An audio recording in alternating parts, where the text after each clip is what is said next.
안녕하십니까? 네, 기도하고 오늘 시작하겠습니다. 성부와 성자와 성령의 이름으로. 은총이 가득하신 마리아님 기뻐하소서.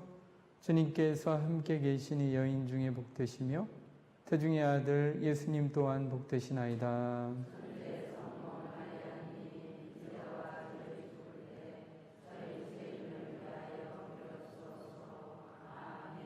영광이 성부와 성자와 성령께 우리의 도움이신 마리아님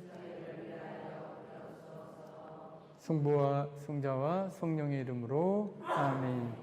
네, 안녕하십니까? 네, 지난주에 이어서 강의를 이렇게 하겠습니다. 지난주에 말씀을 드렸는데요. 하느님을 향해 나아가는 길, 하느님께 나아가는 길에 대한 강의를 했었는데요. 그래서 6가지 길이 있다고 했습니다. 사람이 수가 많은 것처럼 하느님께 나아가는 길도 아주 다양한 방식이 있다는 것이죠. 사람들은 이런저런 방식을 통해서 하느님께 나아가고 있는데 그걸 6가지로 이렇게 요약해서 이야기를 드리고 있습니다. 첫 번째는 뭐라고 그랬죠? 맨 먼저 기억나시나요? 믿음의 길. 맨 처음에 신앙이 우리 삶의 본질적인 요소다라고 이렇게 생각하는 거예요. 나는 신앙 없으면 못 산다. 이런 마음으로 사시는 분이에요. 그러니까 신앙으로 살아가는 사람들이라고 이야기할 수 있겠습니다. 이 믿음의 길을 걸어가는 사람이 그렇다고 믿음의 길을 철저히 걸어간다고 해서 고통이나 다른 사람이 겪는 아픔들을 면제받을 수 있다고 했나요? 없다고 했나요? 없습니다. 똑같이 아니면은 하느님을 믿기 때문에 더 큰 고통을 당할 수도 있다고 이야기를 했습니다. 하지만 믿음의 길을 걷는 사람들은 자신의 신앙으로 지금 내가 겪고 있는 고통, 아픔 이런 거 안에서 뭐예요? 의미를 발견하는 거예요. 삶의 의미, 또 하느님의 뜻 이런 것들을 발견하는 사람이라고 말씀을 드렸습니다. 그래서 두 분을 말씀드렸는데 예수의 회원이었는데 소련에서 스파이로 체포가 됐어요. 신부님이셨는데 월터 취체크라고 하는 신부님이셨는데 그래서 강제 수용소 시베리아 수용소에서 20년 정도 강제 노동을 이렇게 하고 구소련을 떠나게 됐는데 그분이 소련을 떠나면서 소련을 축복할 수 있었던 이유는 무엇 때문에? 신앙 때문이라는 것이죠. 그 안에 하느님의 뜻과 의미를 발견했기 때문에 저주하고 욕하고 이런 것이 아니라 축복을 하면서 떠날 수 있었다는 것이죠. 그래서 아마 유명한 책이에요. 감옥에서 그분과 함께, 러시아에서 그분과 함께, 그 다음에 나를 이끄시는 분, 이런 책들을 내셨는데 아주 엄청난 베스트셀러가 됐어요. 세계적으로. 그래서 관심 있으신 분들은 한번 읽어보시면 좋겠습니다. 또 한 분, 알바니아의 추기경님, 에르네스트 시모니 추기경님 말씀을 드렸어요. 이분도 열심히 생활하다가 공산당 정권에서 반역죄로 체포가 됐어요. 신부님이. 사형 선고를 받고 감옥에 들어가셨는데 거기서 이제 많은 사람들이 이분은 죄 없다 구명운동을 벌여가지고 25년간 강제 노역을 당했습니다. 근데 이분은 그 감옥에서 사제로서의 삶, 그 다음에 고통받는 사람들의 아픔들을 어루만져주는 목자로서의 삶을 충실히 사셨습니다. 그러다가 또 한 번 반역죄로 체포가 돼가지고 또 한 번 사형 선고를 받고 파란만장하죠. 나중에 이제 12년 동안 탄광에서 광부로 지내고 그 다음에 이제 가까스로 석방이 됩니다. 근데 석방될 때 어디로 갔다고요? 쓰레기장. 사제관으로 못 가게 하고 당신은 쓰레기장에서 살으라고. 우리 쓰레기장에서 지내면서 또 쓰레기장에 아픈 그 마음 아픈 사람들이 많이 있잖아요. 그분들과 함께 삶을 나누고 그분들에게 희망을 주는 그런 삶을 묵묵히 살아왔던 것이죠. 이게 뭡니까? 믿음의 길을 걸어가는 사람들의 특징이라는 것이죠. 그 상황을 개탄하고 그 하느님께 이게 뭐냐고 투정 부리지 않고 그러니까 하느님의 뜻을 발견하면서 묵묵히 그 길을 걸어가는 사람이죠. 그래서 이제 프란치스코 교황님께서 작년에 추기경으로 임명하셨고요. 말씀드렸던 것처럼 이제 한국에 오세요. 올해 11월 달인가 하여튼 날짜는 정확히 모르겠지만 한국에서 평화포럼이라고 하는 우리 가톨릭 서울교구에서 그 평화포럼이 열리는데 거기에 연사로 이렇게 초청이 되십니다. 나중에 기회가 되시면 이런 분을 좀 이렇게 만나보셔도 좋을 것 같아요. 그래서 우리의 삶에서 만나는 모든 것에는 뭐예요? 부정적인 것이 하나도 없다고 이야기합니다. 신앙에서 볼 때는 오히려 우리의 성장을 위해서 주어지는 기회로 바라볼 수 있는 눈이 우리에게 열린다는 것이죠. 그래서 사도 바오로는 로마서에서 8장에서 이렇게 이야기합니다. 그분의 계획에 따라 하느님의 계획에 따라 부르심을 받은 이들에게는 모든 것이 함께 작용하여 선을 이룬다는 것을 우리는 압니다. 그러니까 우리가 살아가는 굴곡의 삶 모든 것들이 다 선을 이루는 과정에 있는 것이라는 것이죠. 신앙의 눈으로 볼 때는. 그래서 우리가 신앙의 눈으로 우리 삶을 바라보고 해석하는 그런 능력이 있어야 합니다. 그래서 제가 오늘 본당에 새벽 미사를 다녀왔는데 그 참 인간적으로 보면 너무나 가슴 아픈 분들이 오셔가지고 이렇게 말씀을 나눠주셨어요. 몇 년 전에 따님이 먼저 가시고 얼마나 그 엄마로서 마음이 아프겠어요. 그러나 하느님이 원하시는 것은 그것 때문에 너무나 슬퍼하고 이 삶을 제대로 살지 못하는 걸 원하시는 것이 아니거든요. 우리의 최종 목적지는 어디입니까? 하느님이에요. 우리의 목적지는 이 세상이 아닙니다. 이 세상에 남아서 영원히 살 수 있는 사람 단 한 명도 없습니다. 50년 후에 이 자리에 아무도 없을 수도 있어요. 어디로 가죠? 그분께로 가는 거예요. 우리의 종착역은 하느님이십니다. 믿는 사람에게, 우리에게 믿는 사람들은 이 종착역이 있다는 것이 뭡니까? 기쁜 소식이에요. 희망이고, 그 하느님이 안 계시다면 여러분들 죽음은 뭐예요? 절망일 뿐입니다. 어둠이고 함부로 살게 되는 거예요. 그러나 우리에게 하느님이 계십니다. 우리가 가야 할 곳은 바로 거기에요. 우리에게 최종 목적지는 하느님이다라고 하는 그 사실을 인정하고 받아들일 때 이 세상은 뭐예요? 순례길입니다.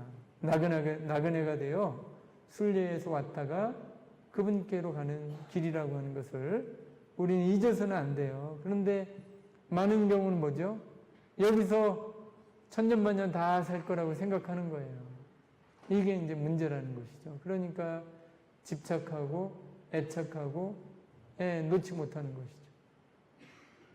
우리의 최종 목적지는 하느님이시다라고 하는 걸 믿음으로 받아들이는 거, 이게 신앙이라는 것입니다.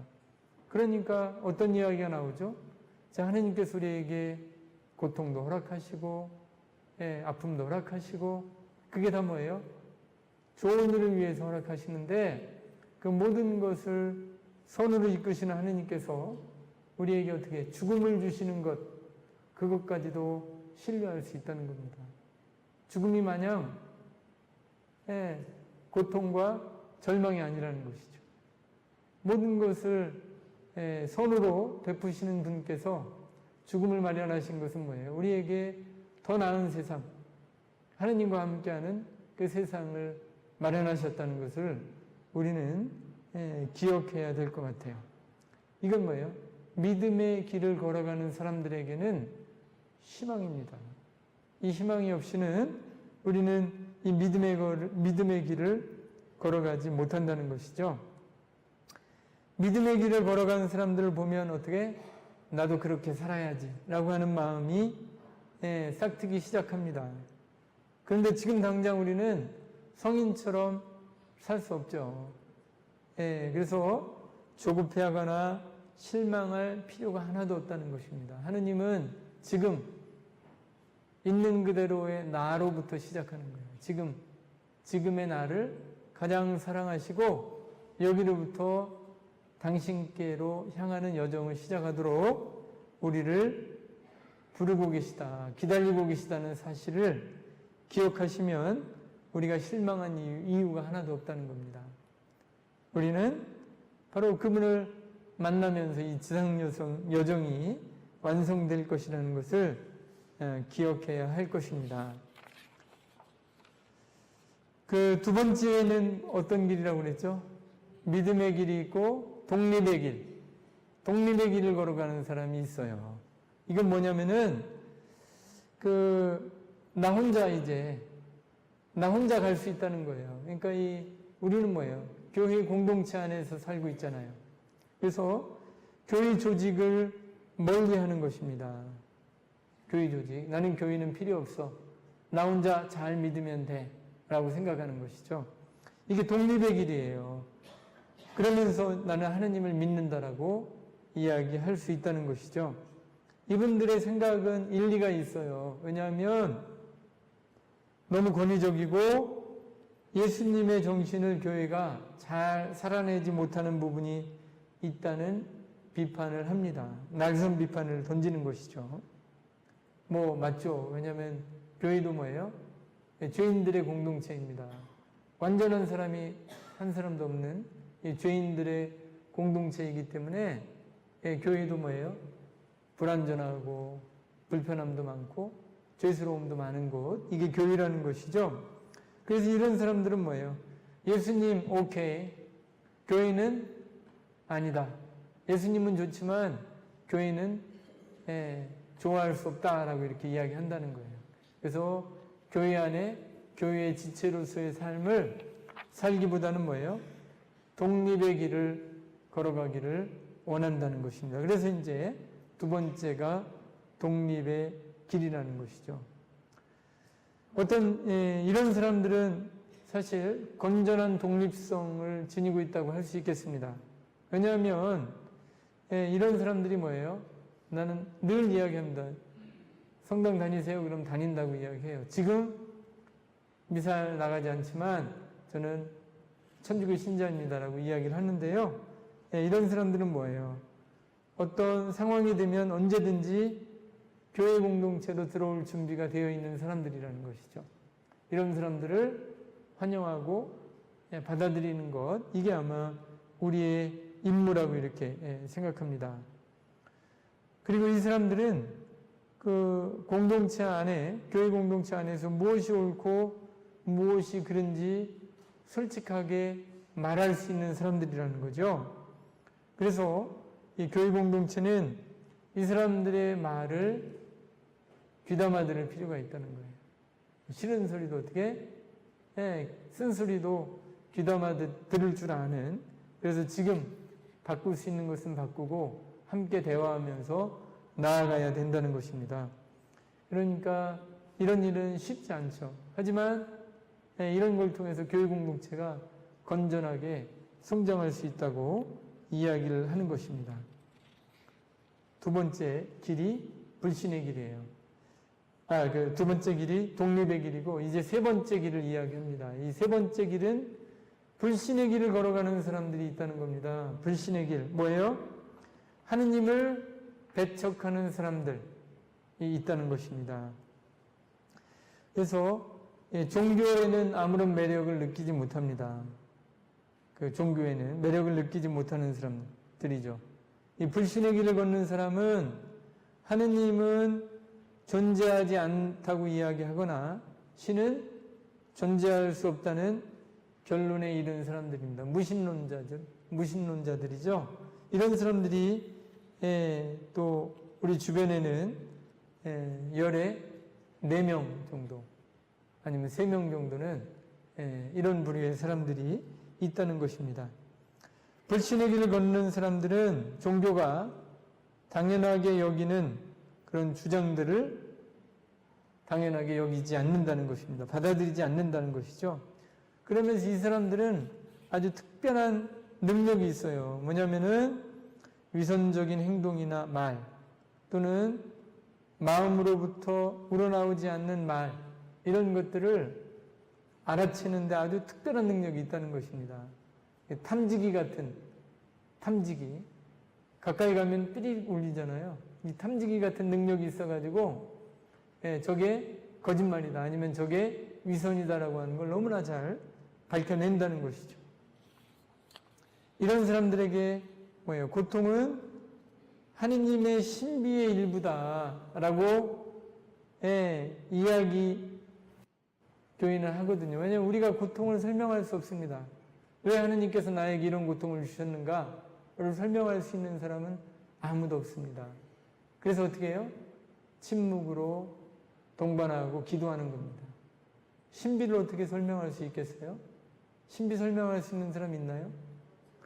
신비는 미스테리움이에요. 인간의 언어로, 인간의 능력으로, 지성으로 설명할 수 없는 것, 그것을 우리는 신비라고 합니다. 고통의 신비라는 말을 쓰는 이유도 왜 그 고통이 나에게 주어졌는지 지금 당장 알 수 있는 방법이 없다는 거예요. 이게 이제 고통의 신비인데 이런 사람들은 뭐예요? 왜 그런 고통이 왔는지 설명해라. 합리적으로 나를 이해시켜라. 그러면 내가 하느님을 믿겠다. 이런 거지. 이런 이야기 들어보신 적 없어요? 이런 우리 젊을 때 저도 이런 이야기를 들은 적이 있어요. 하느님이 계시다면 설명해보라고. 근데 어떻게 그걸 설명할 수 있겠습니까? 설명하기가 이런 질문 앞에서 우리는 긴장합니다. 저도. 왜냐면 제가 신부이지만 제 이성으로 제 체험으로 설명할 수 없는 것들이 너무나 많기 때문에 침묵하게 되고 그냥 들을 수밖에 없는 그런 상황이 되는 것이죠.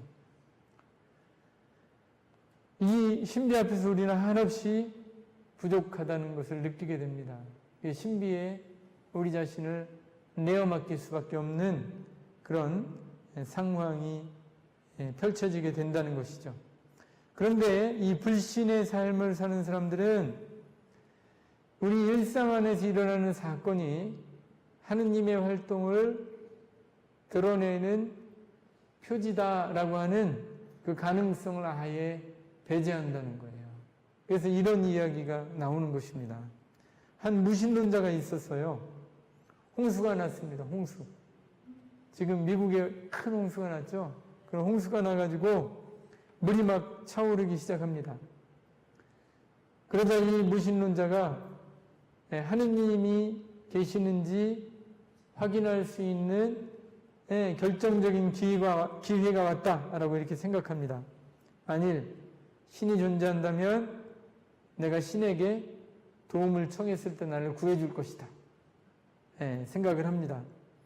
그래서 높은 지대로 피하라고 하는 라디오 방송을 무시합니다. 듣고도. 왜냐하면 신이 존재한다면 나를 구해줄 것이다 라고 생각했다는 것이죠. 잠시 후에 소방대원이 왔어요. 집에 와가지고 문을 두드리면서 자, 지금 물이 차오르니까 위험합니다. 빨리 피신하라고 이야기를 했습니다. 그러니까 이 무신론자가 소방대원에게 신이 있으면 나를 구해줄 거요. 나는 여기 남아있을 거요. 거부했습니다. 점점 집에 물이 차오르기 시작합니다. 그러니까 집에 있을 수 없게 돼가지고 어쩔 수 없이 지붕 꼭대기에서 있었습니다. 그러면서도 여전히 하느님을 찾고 있었습니다. 그때 경비대가 구명보트를 타고 왔어요. 자, 빨리 오시라고. 신이 있으면 날 구해줄 거야. 그래서 이 구명보트 타는 걸 거절했습니다. 지붕까지 물이 이제 점점 차오르고 있었을 때 경찰 헬기가 또 왔어요. 경찰 헬기가 요즘 돌아다니잖아요. 그러면서 구하려고 그 마이크로 빨리 밧줄을 잡으라고. 그러나 하느님 신이 있으면 날 구해줄 거라고 하면서 이 밧줄을 잡고 구조되는 것을 거부합니다. 그때 물이 몰려와서 쓸려나가게 됩니다. 익사하죠. 저승으로 갔어요. 그때 하느님이 이 사람을 따뜻히 맞이했습니다.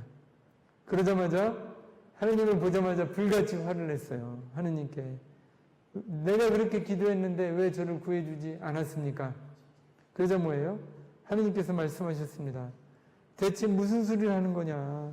내가 너한테 소방대원 보내줬지, 해안경비대원 보내줬지, 헬기까지 보내줬는데 너 다 거부했잖아. 무신론자들은 일상 안에서 일어나는 이 삶의 표징들을 읽어내지 못한다는 것이죠. 우리는 어떻게 살고 있습니까? 매일매일 나를 이끄신다고, 하느님은 우리와 함께 계신다고 이야기하면서도 우리는 그 하느님을 모르는 체하고 하느님의 손길을 거부하고 다른 것을 찾지는 않는지 생각해 보게 해주는 그런 이야기라고 이렇게 생각합니다. 아주 유명한 이야기죠. 많은 사람들이 이야기하고 있는 것인데 우리도 모르는 사이에 이런 것들에 빠질 수 있다는 것이죠. 적어도 우리는 이 불신의 길을 걸어가는 사람이 되어서는 안 될 것 같습니다. 자, 네 번째는 귀환의 길이에요. 귀환한다는 건 뭐죠? 돌아오는 거예요. 하느님께 돌아오는 사람들의 이야기입니다. 멀어졌다가 하느님께 돌아오는 사람들이 있죠. 이런 사람들은 뭐예요? 흔히 있는데요. 열심한 종교적인 집안에서 태어났어요. 그런데 자기 신앙에서 점차 멀어지게 된 사람들이라는 거죠. 그래서 지금 어느 설문기관에서 조사를 했는데, 교회에서 조사를 했는데요. 가장 열심한 부모를 둔 가정의 아이들이 교회 가는 걸 가장 싫어한다. 이런 결과가 나왔어요. 빨간불이죠, 빨간불. 도대체 이게 무슨 말이냐. 지금까지 열심한 신자 부모들과 함께 사는 아이들이 열심하다고 생각했는데 오히려 반대 일들이 지금 벌어지고 있다는 것입니다. 그래서 종교적인 가정에서 자랐지만 성장하면서 뭐예요? 너무나 부모님이나 이런 분들이 강압적으로 종교에 대한 이야기, 교회 가라고 이제 아이의 마음을 읽어주지 못하고 따뜻하게 종교인으로서의 그런 신앙 증거를 가정에서 하지 못하기 때문에 아이들은 신앙에 대한 관심으로부터 멀어지거나 무심해진다는 것입니다. 여전히 종교의 마음이 끌리긴 하지만 교회와 점점 멀어지는 삶을 사는 그런 사람들의 이야기라고 할 수 있겠습니다. 그래서 어떤 사람들은 가정을 꾸리면서 아이들 때문에 다시 신앙을 시작하는 경우도 있어요. 요즘에는 뭐예요? 제 조카도 그 중에 한 명입니다. 고백하면 제 조카는 결혼할 때 이제 저희 형님하고 형수가 성당에서 결혼 안 하면 죽어도 너희들 결혼 못 한다고 하니까 이제 가나 혼인 그 강좌도 들어야 되잖아요. 그래서 제가 이제 그러지 말고 여기 관구관에서 그 약혼자 주말이라고 하는 프로그램이 있습니다. 2박 3일하는 프로그램인데 너희들 거기 와서 한번 들으면 좋겠다. 여자의 제 조카 며느리가 신자가 아니었어요. 그래서 이제 조건부로 와서 듣고 나중에 이제 세례를 받게 됐는데 그 덕분에 신앙을 되찾은 거예요. 결혼하고 아이들. 그래서 이제 지금 신앙생활을 하고 있는데 이런저런 그 여정을 통해서 우여곡절을 통해서 다시 교회로 들어오는 것이죠. 요즘에 또 뭐가 있습니까? 첫 영성체 교리 있잖아요. 요즘에 첫 영성체 교리를 하는데 부모와 함께 교리를 하게 되는 것이죠. 그래서 아이들 덕분에 신앙을 되찾은 사람들, 뭐 이런 가정들이 이제 생기기 시작한다는 것이죠. 그래서 이런저런 여정을 통해서 신앙을 새로 되찾는 이 귀환의 길, 하느님을 다시 찾는 신앙생활을 시작하는 사람들이 생기고 있다는 것입니다. 그런데 이런 사람들에게는 하느님이 어떤 분이신가 이렇게 바라보니까, 연구를 한 그런 사람들 이야기를 보니 하느님은 인간적인 문제를 처리해주는 문제 해결사 정도로 생각한다는 거예요. 내가 문제가 생기면 어떻게 그 문제를 풀어줘야 된다, 이런 거죠. 예를 들면 뭐죠? 저도 이런 짓 많이 했는데, 신앙인이 아니었지만 시험 볼 때 어떻게 하죠? 내가 아는 거는 다 하지만 모르는 문제가 나오면 찍어야겠다. 마음속으로 어떻게? 요 문제 맞게 해달라고, 시험 잘 보게 해달라, 뭐 간절히 기도하는 거죠. 이거 뭡니까? 그렇게 해가지고 다 100점 맞으면 뭐 진짜 하느님은 뭐죠? 문제 해결사인데, 하느님은 그렇게 문제 해결사가 아니라는 것이죠. 좋은 직장에 취직하게 해주세요. 뭐 기도할 수 있죠. 하지만 내가 원하는 대로 다 들어주는 건 아니잖아요. 그죠? 그 다음에 또 좋은 집 사게 해달라. 로또 하나 사가지고 어떻게 로또 맞게 해달라. 다 맞으면 어떻게? 그래서 이런 기도를 드리곤 하는데, 근데 이제 문제는 뭡니까? 하느님이 선한 분이시라면 이런 기도를 꼭 들어주실 거라고 생각한다는 거예요. 안 들어주시면 어떻게? 하느님께 실망하고 분노하고 종교를 나 이제 하느님 믿지 않겠다고 선언하는 경우들이 많이 있잖아요. 이런 거는 아무것도 아니에요. 사실 오늘 제가 만난 그분, 우환이 있을 때 갑작스럽게 사랑하는 사람이 사고로 내 곁을 떠나가게 될 때 굉장히 큰 충격이죠. 우리 가정은 그런 일이 있으면 안 된다고 우리가 생각을 하잖아요. 그런데 우리가 원하든 원하지 않든, 원하지 않죠. 우리가 다 원하지 않지만 그런 일들이 발생할 수 있는데, 그런 일들이 일어났을 때 이렇게 생각한다는 거예요. 이런 일을 허락한 그 하느님을 어떻게 믿을 수 있는가. 너무나 화가 나는 거예요. 그 하느님에 대해서. 그래도 오늘 제가 만난 분은 매일같이 하루도 안 빠지고 성당에 나오시는 거예요. 그래서 제가 말씀을 드렸어요. 그분한테. 자, 자매님이 그렇게 힘들어 하시지만 매일매일 이 아침 새벽 미사에 나오시는 거, 자매님 이거 잘 생각하시면 좋겠다고. 하느님이 자매님을 버리지 않고 사랑하고 있다는 증거라고. 그래서 그 아픔과 슬픔을 이제 나에게 맡기라고 예수님께서 초대하시는 초대가 아닌지 모르겠다고 제가 그렇게 말씀을 드렸는데, 그래서 문제는 뭡니까? 그런 일이 발생했을 때 그 문제를 해결해 주지 않았다는 거죠. 하느님께 그 문제 해결하지 않은 그 원망을 하면서 하느님을 믿지 않겠다는 결심을 하고 종교를 떠나는 그런 사람들이 생긴다는 것이죠. 어떤 사람들은 뭐예요?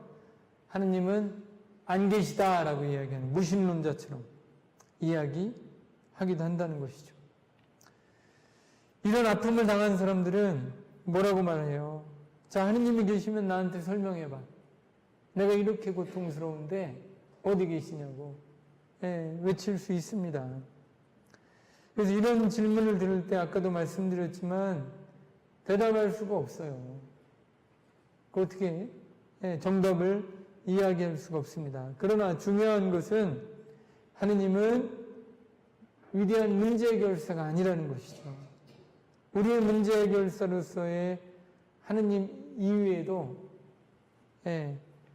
나와 다른 방식으로 관계를 맺고 계신 하느님이 있다는 것을 받아들이는 것이 중요하다는 것입니다. 꼭 내 문제를 해결해 주는 그분 말고 다른 방식으로 나와 함께 계시는 하느님이 계시다는 것을 우리는 기억해야 할 것입니다. 고통의 문제에 대해서 많은 이야기들을 할 수 있습니다. 그러면서 이제 신학자들은 악의 신비에 대해서 이야기합니다. 악의 신비. 악도 잘 몰라요. 그게 왜 그렇게 발생하는지 잘 모르지만 갈수록 악의 신비를 강하게 느끼게 됩니다. 왜냐하면 악은요, 굉장히 업그레이드가 빨라요. 악은 새로워지고 더 강력해지고 고단수로 진화해서 나타나는 게 악입니다. 그러니까 매번 새롭게 새로운 방식으로 인간을 공격하고 인간에게 크나큰 타격을 준다는 것이죠. 악은 선 앞에서 더 집요해지고 희망과 신앙과 사랑을 이야기할 때 더 광범위하게 악이 파고드는 거예요. 그러니까 희망하는 사람을 절망으로, 또 신앙을 하느님을 믿지 않는 무신앙으로, 사랑을 뭐예요? 증오로 변질시키기 위해서 악은 혈안이 되어 있다는 것입니다. 이게 악의 신비예요. 악의 신비는 점점 더 악을 강화시키는 거예요. 그래서 우리에게 희망하지 못하게 하고 또 우리의 믿음을 꺾어버리는 겁니다. 하느님을 믿지 못하게 하고 사랑의 마음들을 증오로, 분노하게 하고 증오로 이끌어가는 것입니다. 그러나 중요한 것은요, 이런 악 앞에서 또 고통의 문제를 안고 살아가면서도 여전히 하느님을 믿을 수 있다는 겁니다. 그런 분들이 우리 주변에 많이 있다는 것이죠. 지금 우리는 뭐예요? 순교자 성호를 보내잖아요. 이 순교자들이 어떤 분들입니까? 바로 엄청난 악의 신비 앞에서 하느님께 대한 사랑을 버리지 않았고 믿음을 버리지 않았습니다. 그리고 뭐예요? 희망을 절망으로 바꾸지 않은 사람들입니다. 무슨 말인지 아시겠죠?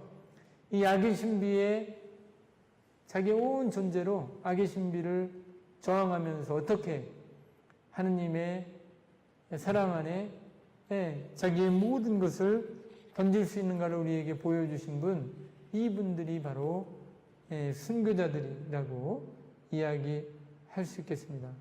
악 때문에 당하는 고통, 이것 때문에 신앙을 버리고 하느님을 버리는 것이야말로 악마가 진정 바라는 것이 아니겠어요? 악마가 우리에게 바라는 것이 뭡니까? 하느님으로부터 멀어지게 하고, 그게 뭐예요? 우리가 하느님을 희망하지 못하게 하고, 그러니까 절망하게 하고, 사랑보다 분노하게 하고, 이런 것들이 악이 바라는 일이라는 것이죠. 근데 교황님이 이런 말씀을 하셨어요. 악마가 현대에는 정말 성공한 곳이 하나 있다는 거예요. 뭐냐면은 세상 사람들에게, 심지어는 그리스도교 신자들에게까지 뭐예요? 악마가 있지 않다고 믿게 했다는 거예요. 악마가 어디 있어? 악마 없어라고 이야기하는 거, 믿게 하는 거, 이게 악마가 최고로 성공한 사례라는 것이 있다는 거죠. 악이 있다는 것입니다. 참된 신앙은 한 사건을 다양한 각도에서 볼 수 있고 그것을 해석할 수 있는 능력을 우리에게 부여해준다는 것입니다. 하느님이 누구이신가, 어떤 분이신가 정확히 말할 수 있는 사람은 많지 않습니다. 이 질문에 명확한 해답을 얻지 못해도 나와 함께 하시는 하느님, 그리고 나를 이끌어 주시는 지금까지 그 하느님에 대해서 이야기할 수 있다는 것입니다. 완전히 만족할 만한 대답, 그 대답은 언제? 우리가 죽었을 때. 아까 그 무신론자가 죽어서 하느님께 갔을 때처럼 그 하느님 앞에서 우리는 완전한 대답을 듣게 될 것입니다. 죽을 때까지 우리는 이런 질문을 하면서 살도록 부름받았는지 모르겠습니다. 이걸 가능하게 해주는 게 신앙이죠. 믿음이라는 걸 우리는 잊어서는 안 될 것입니다. 자, 여기서 참된 종교와 거짓 종교의 구분이 있다는 것입니다. 거짓 종교는 뭐라고 그러죠? 한 인간의 고통과 절망 앞에서 두려워하지 마라. 하느님을 신뢰하라. 그러면 하느님께서 내가 두려워하는 일을 아무것도 일어나지 않게 한다. 이게 뭐죠? 거짓 종교입니다. 이 말에는 뭐가 들어있어요? 하느님은 뭡니까? 해결사예요. 문제 해결사. 그러면서 이 사람들은 뭐예요? 정성을 보이면 응답하신다. 이렇게 이야기하는 거예요. 정성. 이거 뭐죠? 돈 가져오는 돈. 그러니까 이 고통을 당하는 사람들은 이 고통을 벗어나기 위해서 어떻게? 다 갖다 바쳐요. 이 사람들한테. 정성은 좋은 뜻이지만 뭐예요? 그 안에는 뭡니까? 돈 많이 내고 기도하면 다 풀리니 걱정하지 말라는 것이죠. 이 기복신앙, 이게 뭐예요? 미신적 신앙이라는 것입니다. 기복신앙은 뭡니까? 이야기했던 대로 하느님을 문제 해결사로밖에 생각하지 않는다는 거예요. 하느님은 그런 분이 아니십니다. 이런 신앙에 빠지면 안 됩니다. 이건 뭐예요? 거짓 신앙이라는 거죠. 지금 거짓 신앙 너무 많아요. 신천지. 자, 여기서 5분만 걸어가 보세요. 일요일날, 주일날 아침에 9시 되면 신호등 앞에 신옷 입은 사람들, 검정 바지에 신옷 입은 사람들 가득 차 있습니다. 신천지 교회에 가는 거예요. 무엇 때문에 갈까요? 참된 신앙 때문에 그렇게 달려가는 건 아니에요. 그래서 우리가 참된 신앙을 지니고 산다는 것이 무엇인가? 적어도 문제 해결사로서의 하느님, 이 하느님을 좀 내려놓고 진짜 하느님과 참신앙을 받아들이는 이 믿음의 길이 우리에게 필요한 것은 아닌가 이렇게 생각합니다. 처음에 이 거짓 종교들은 뭡니까? 처음에 너 문제 다 해결해 준다고, 다 맡기라고. 맡기면 어떻게 마음은 편해지는 것 같은데 그게 다가 아니라는 것이죠. 조금씩 이상한 것들이 나타나기 시작하고 마지막에는 뭐예요? 거덜나는 거예요. 여기에 막 찾아오는 사람이 많아요. 신천지 때문에. 얼마 전에 어떤 남성분이 술을 먹고 찾아왔어요. 밤에. 신부님 좀 만나게 해달라고. 제가 이제 만났는데 죽겠다는 거예요. 이야기 좀 해보시라고. 그랬더니 부인이 신천지에 빠져가지고 애는 고등학생인데 엉망이 됐고 정말로 자기는 희망이 없다는 거예요. 거짓 종교로 가는 것은 뭐예요? 망하는 길입니다. 그게 우리를 구원해 주지 않아요. 그게 구원해 줬다면 우리 다 길리 갔죠. 그렇지 않겠습니까? 우리를 구원해 주시는 하느님은 그런 문제 해결사의 하느님이 아니시라는 걸 기억하셔야 될 겁니다. 진짜 참된 종교는 두려워하지 마십시오. 여러분이 걱정하는 일이 일어날 수 있지만 일어날 수 없다고 우리는 장담할 수 없습니다. 일어날 수 있지만 그렇다고 해서 그것을 두려워하거나 걱정하지 마십시오. 걱정해서 일어나지 않을 일이라면 왜 걱정 안 하겠어요? 걱정한다고 그 일이 일어나는 것도 안 일어나는 것도 아니잖아요.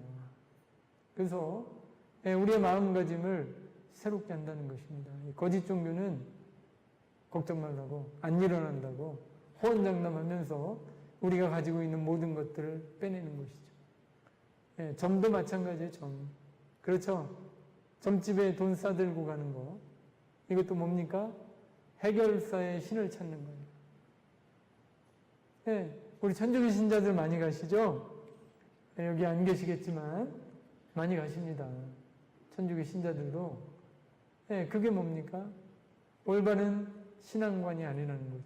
그래서 우리가 참 하느님을 찾고 믿음의 길을 가기 위해서는 해결사의 하느님을 내려놓고 참 신앙의 길, 참된 하느님을 찾는 것이 필요하지 않은가 이렇게 생각합니다.